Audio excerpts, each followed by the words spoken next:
Bom dia, povo de Deus. Que alegria ter todos vocês aqui. Pode sentar um pouquinho.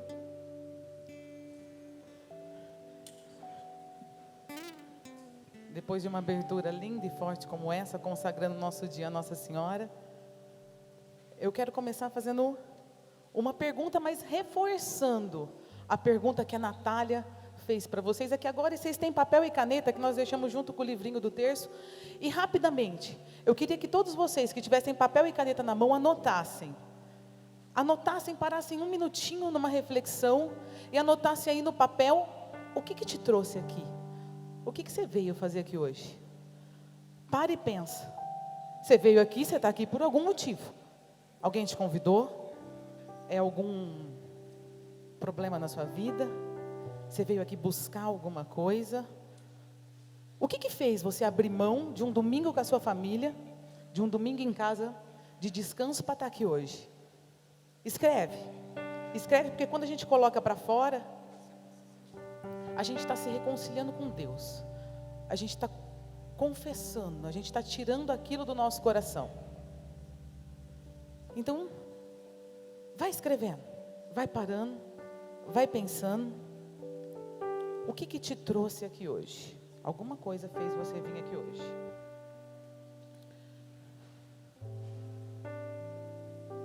Para quem ainda não me conhece, meu nome é Naraíma,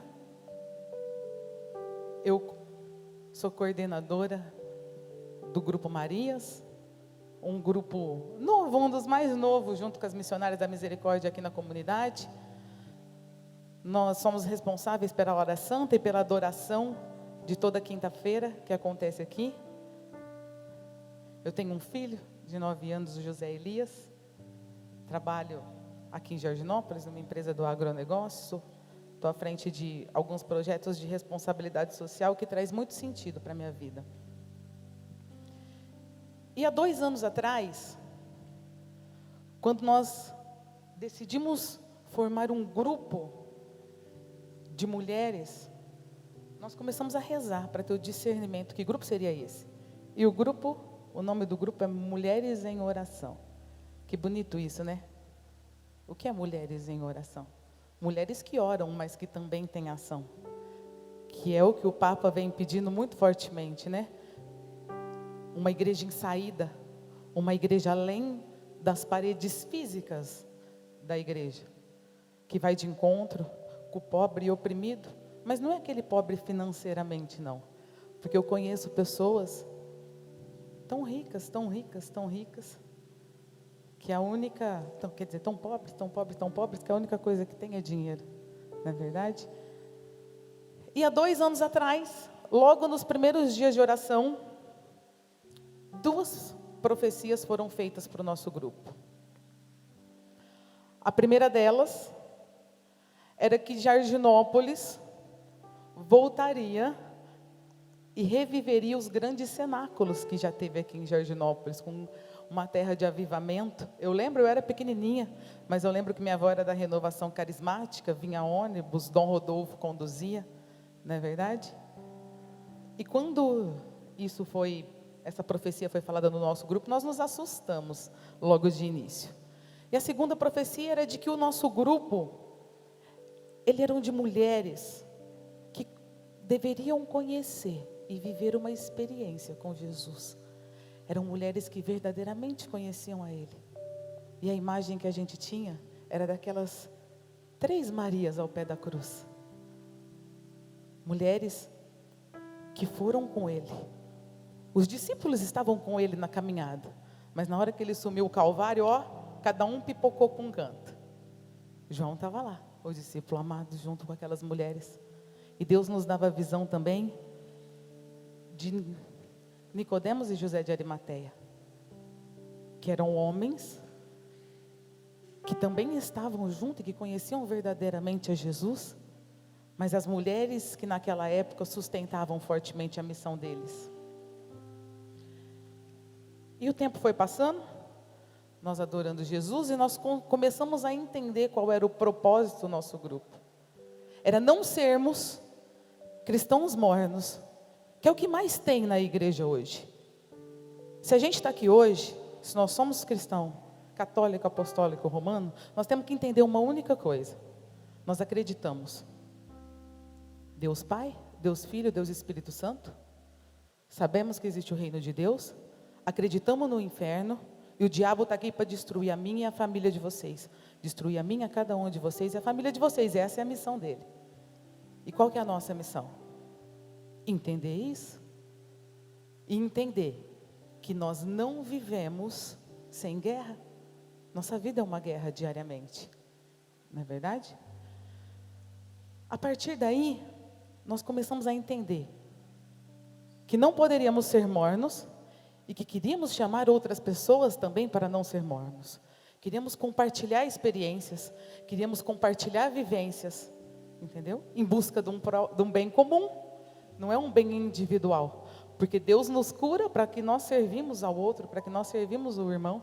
Está aí o amor, em eu me doar, sem criar expectativas e sem esperar do próximo, eu dar o meu melhor ao próximo. E aí nessa caminhada, nós tivemos que viver muitas coisas alegres e muitas coisas tristes também. Corta o nosso coração, chegar toda quinta-feira num momento de adoração, onde várias paróquias, várias pessoas em vários lugares do mundo gostariam de ter Jesus vivo ali, ó, exposto. E muitas vezes não tem ninguém na igreja, tem nós 4. Ou então a gente chega na igreja, a igreja está cheia, bufando. Termina a missa na hora que Jesus é exposto. Jesus vivo, ali. Para que você tenha um momento de intimidade com Ele, para que Ele te fortaleça, para que Ele te capacite. As pessoas levantam e vão embora porque tem mais coisa para fazer, porque tem compromisso, porque precisa ir para casa, porque tem um jantar para fazer. E quantas pessoas se dizem cristão, mas vão na missa só no final de semana.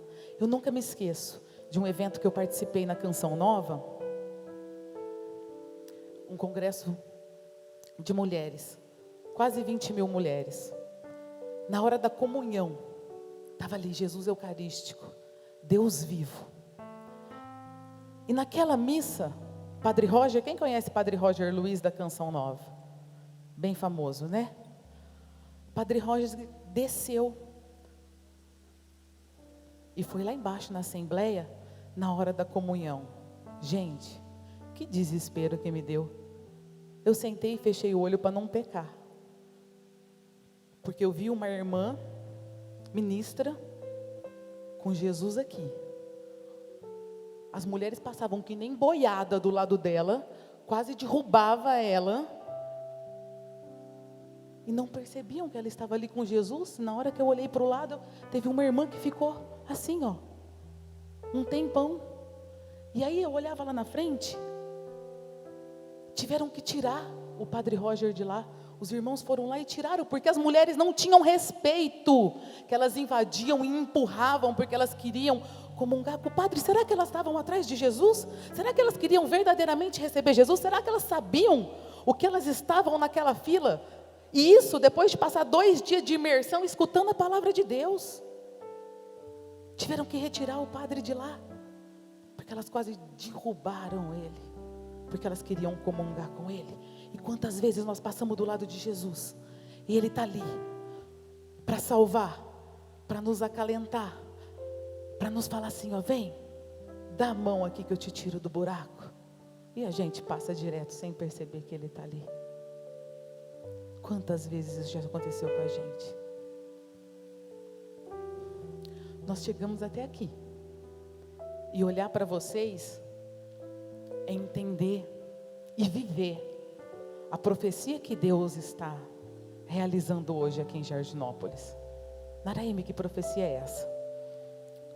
Quando Ele colocava no nosso coração que a gente tinha que reunir irmãos para falar, para refletir sobre essa questão morna dos cristãos dentro da igreja. O padre falou isso na missa de ontem. O diabo está nadando de braçada. E não é naquele que está lá no mundo perdido, não. Não é não, porque aquele lá já está perdido. Ele está nadando de braçada no nosso meio, no meio da nossa família, daqueles que estão na igreja e são mornos, e querem desanimar e fazem o inferno na vida daqueles que estão cheios do Espírito Santo. Esse momento foi preparado e esse dia foi preparado em cima de muita oração, em cima de muita renúncia. Quantas vezes nós tivemos que deixar as nossas famílias para estar rezando por esse evento, porque não era uma vontade nossa, era uma profecia de Deus. Deus pediu para a gente, Deus mostrou para a gente, e demorou 2 anos para que tivéssemos coragem de poder realizar o que nós estamos realizando aqui hoje. Não foi fácil, não foi fácil a caminhada. Eu quero que os homens levantem a mão. Quem são os homens que estão aqui hoje?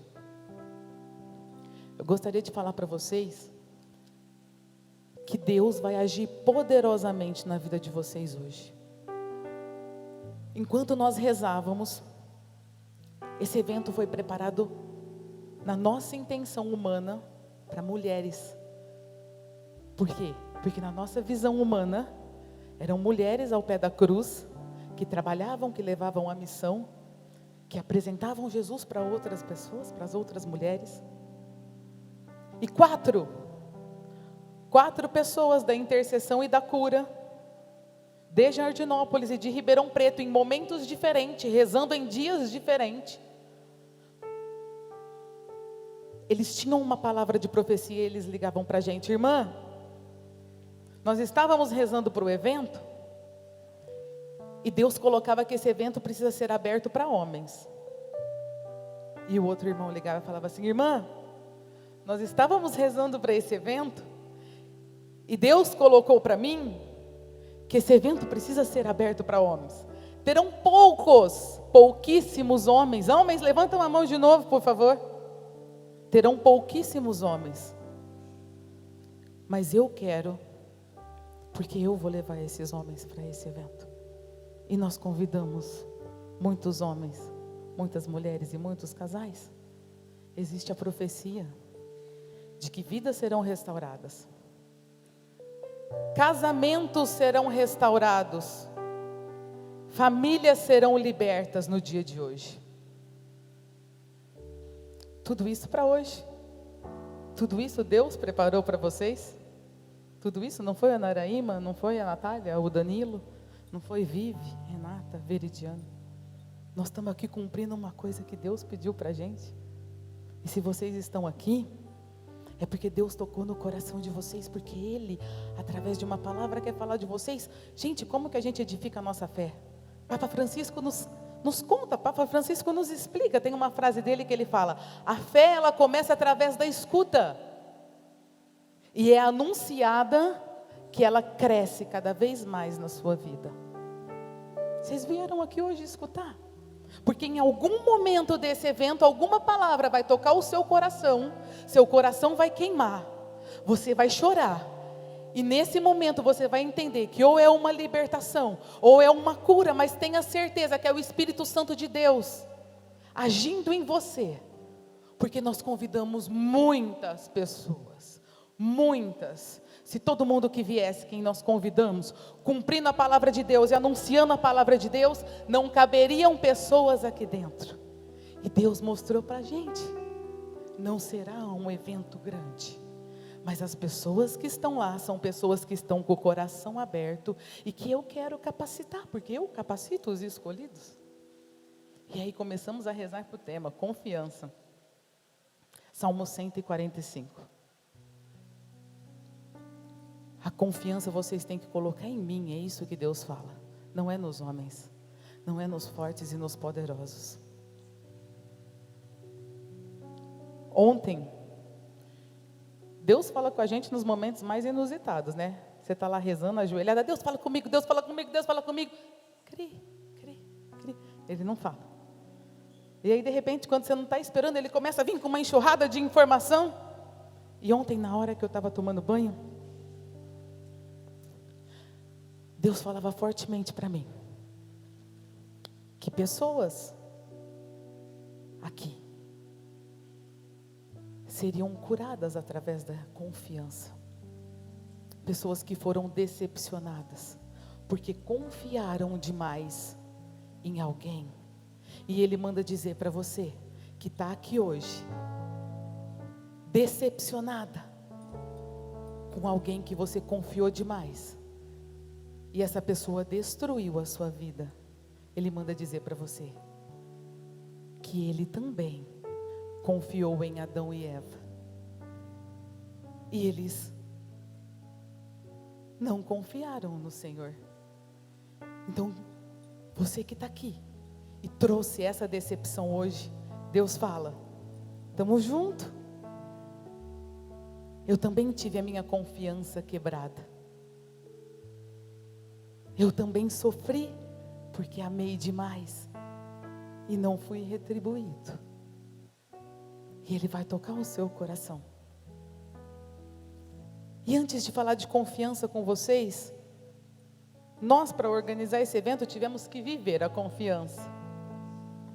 Como que a gente vai falar de confiança se a gente não vive a confiança?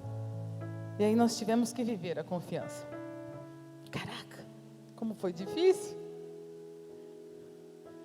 Nesses 2 meses, porque nós tínhamos que colocar um evento do Marias na agenda paroquial, e aí vai, não vai, aquela indecisão, aquele medo, aquela insegurança, de mulheres que rezam e estão toda semana com Deus, que não deveriam ter isso, mas somos humanos. Marcamos para março, porque é o mês que o Marias completa 2 anos. Ei, meu irmão, para chegar até aqui não foi fácil, não. Não foi fácil. Todas nós passamos por provações. Todas nós ficamos ou tivemos entes queridos doentes. Todas nós passamos os últimos 2 meses em hospital. E uma das experiências mais fortes que eu tive, organizando esse evento, foi dentro dos hospitais. Eu achei que eu não fosse dar conta. Mas eu tinha comigo pessoas que Deus colocou no caminho, e que quando uma caía, a outra estava lá para levantar. Quando uma não conseguia fazer, a outra estava lá para fazer. Porque não era nós que estávamos fazendo, era Deus que estava fazendo. E quando a gente sai daqui, hoje, o lugar mais difícil da gente aplicar todo o aprendizado que vai ter aqui hoje, eu vou falar onde que é. É na nossa família. Nós estamos vivendo o século que os cientistas chamam de século neuronal. Naraíma, o que é isso? É um século onde as doenças emocionais que destroem a alma está cada vez mais crescentes e são responsáveis pelas doenças patológicas que nós desenvolvemos. Uma vez no Hospital do Câncer de Barretos, os cientistas mostraram durante uma palestra que mais de 84% dos casos de câncer não são por linha hereditária, são por sentimentos e emoções não administrados. Outras várias doenças que eu poderia trazer aqui uma lista, que a gente começa a somatizar no corpo, travamento, dores nos joelhos, dores no estômago, dores no fígado. São tudo emoções e sentimentos não digeridos. E nós não sabemos disso. Por isso que nós queremos conversar hoje sobre inteligência emocional e a fé cristã. Para vocês entenderem, porque diz a palavra, conhecereis a verdade vos libertará. A força do pensamento, ela pode destruir a sua vida ou ela pode edificar a sua vida. E se você tiver conhecimento sobre as suas emoções, sobre o que é o medo, sobre o que é a confiança, sobre o que é a insegurança, você pode conduzir os seus relacionamentos, você pode conduzir a sua vida, seus relacionamentos familiares. No último mês, enquanto eu estava enfrentando alguns problemas de saúde familiares, eu recebi um diagnóstico do meu filho, que foi constatado autismo nível 1, e eu não tinha, quando eu recebi essa notícia, primeiro eu me desesperei, chorei muito, depois eu falei, Senhor, o Senhor me capacita, porque eu sei que o Senhor vai colocar os melhores profissionais para que eu entenda sobre isso. Logo depois, 2 dias depois, na principal época onde todo mundo estava empenhado em fechar os palestrantes, que a gente precisava rezar, fechar os pregadores, achar tema, eu saio de uma reunião, minha mãe me liga desesperada, que meu pai tinha desmaiado em casa. E eu precisava correr para lá, para o meu tio levar ele para o hospital. Meu pai não conseguia levantar, ele não conseguia reagir. E nós conseguimos pegar ele, colocar ele no carro e levar ele para o hospital em Ribeirão. Quando nós chegamos no hospital, ele muito branco, pálido, desfalecido. Já passou direto na emergência, pôs na cadeira de roda, eu estava com o meu tio. E a agência mandando campanha, que tinha que ser aprovada. Pregador fechando, a agência mandando passagem aérea. E meu pai naquela situação, e eu falava, Jesus, o que eu fui inventar? E as meninas rezando para mim. E as meninas junto comigo. E a Veri passou por isso, com a mãe dela no hospital. A Renatinha passou por isso, fazendo exame. Porque a gente assume um compromisso junto com Deus. Mas quando vem a aprovação, a primeira coisa que a gente fala é, eu não vou dar conta o que eu fui inventar. E quando a gente se restabelece o nosso emocional, a gente fala, é minha missão. Deus me deu, Deus me capacita. Eu coloco aos seus pés, faça eu andar para frente, fazer isso acontecer. E foi assim com cada uma de nós. E quando eu cheguei naquele hospital, meu pai entrou, eu entrei junto. E em um primeiro momento eu sentei, fiz uma oração, fechei o meu olho, fiz uma oração. E naquele momento que eu fiz uma oração, eu tive uma visualização do meu pai na cama do hospital, aonde ele entrou, numa salinha onde as pessoas chegam na emergência, já são colocadas lá, uma antes da UTI, e eu tive a visualização de vários médicos em volta da cama, um anjo lindo, lindo, lindo, lindo, pegando o meu pai no colo e tirando ele da cama, mas o corpo dele ficava na cama. Naquele momento eu quis desesperar, porque naquele momento eu falei, Deus vai levar o meu pai e eu não estou preparada. E eu falei, só que se eu aprendo, Senhor, que é em Ti que eu tenho que confiar, que seja feita a Tua vontade, não a minha. Mas a minha eu não estou preparada para perder o meu pai agora. Principalmente na semana que eu tinha tido o laudo do meu filho. Nisso chegou um marco.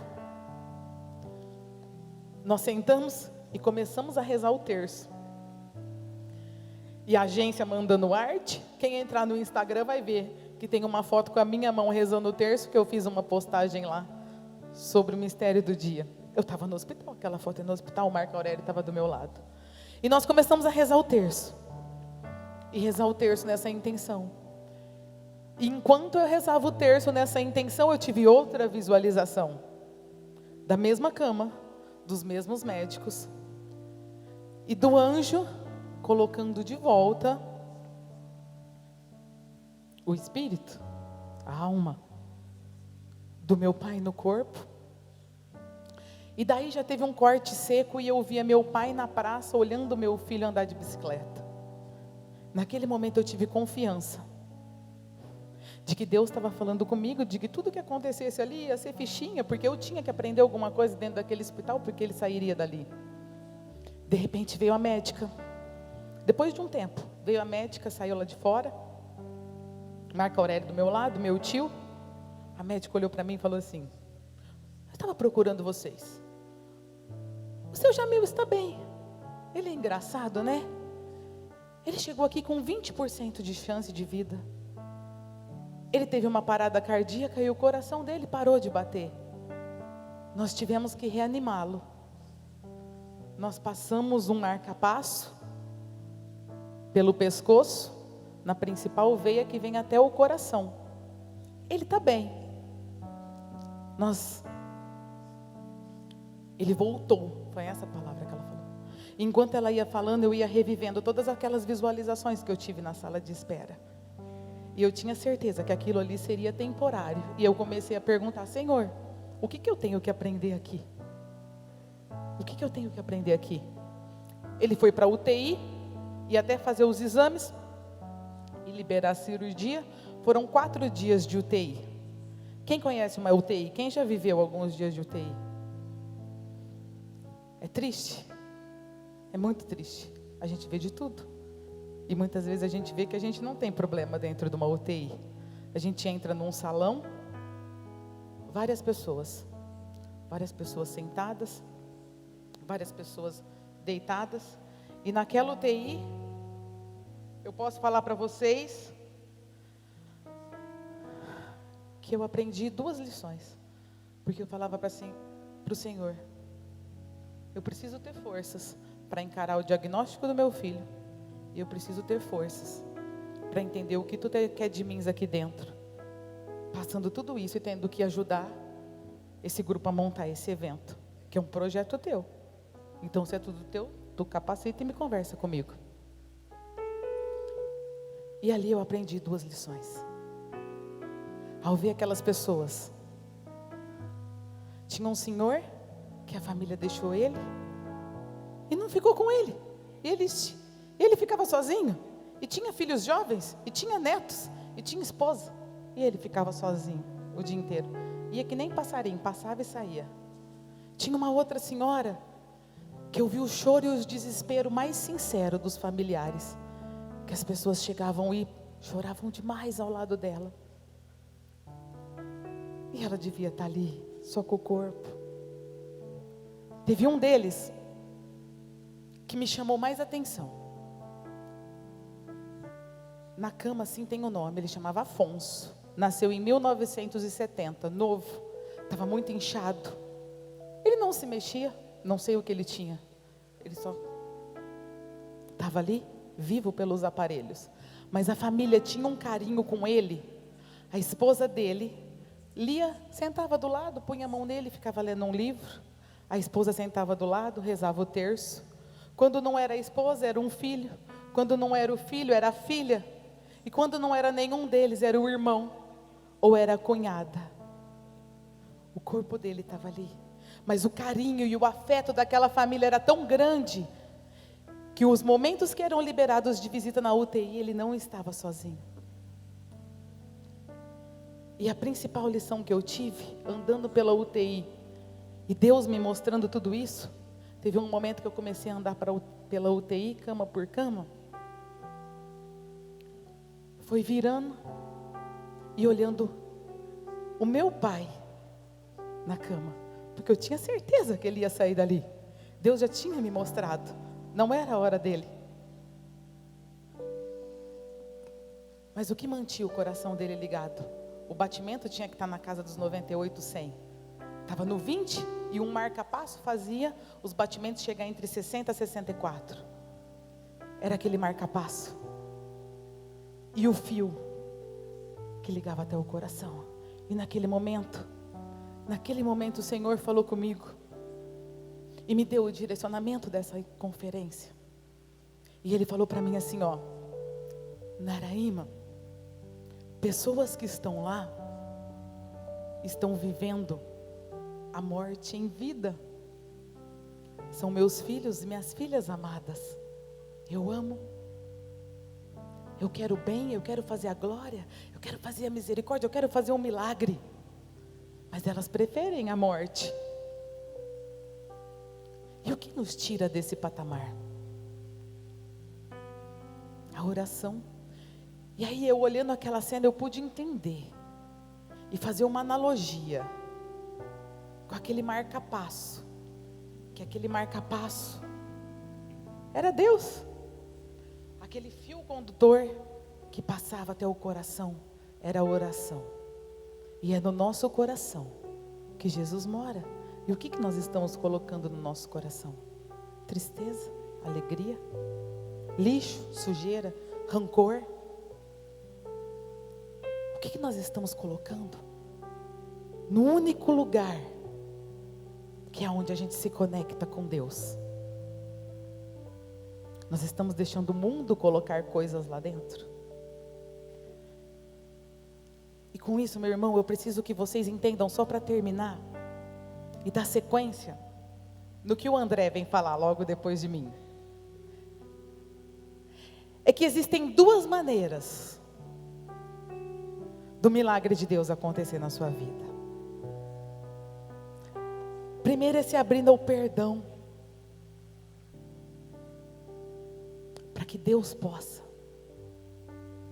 limpar tudo que está dentro do seu coração.